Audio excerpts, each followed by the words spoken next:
Well, welcome to this video where we're going to be covering how to basically install Opera browser and be able to access a completely free VPN. Okay, and the reason why you want to do this, and that's the reason why I do it, is because I want to have access to the Binance that is outside the US. If I open an account, because I'm in the US, but I have dual citizenship, I can have my Brazilian citizenship, I verify my account if I needed to, or I can open one that's not verified. That's the reason why people choose to do that, okay?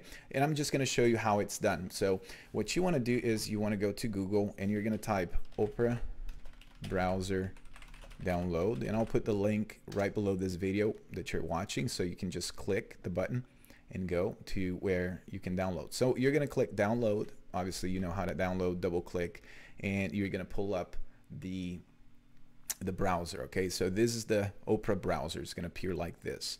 What you want to do, and the way to access a VPN, like you can see right here, you're gonna go to settings on the left hand corner right here.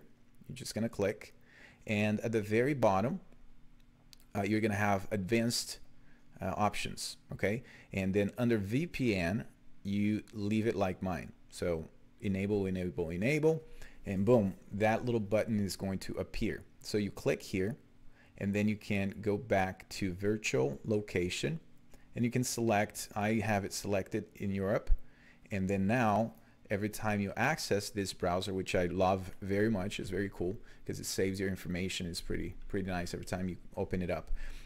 Now every time I access this browser is going to put my location in Europe, not in the US. So that's how simple it is to access or download the Opera browser and also activate a free VPN, so you don't have to pay for one, and every time that you access now you're not going to get blocked or anything like that. So this is it. I will catch you in the next video. Take care.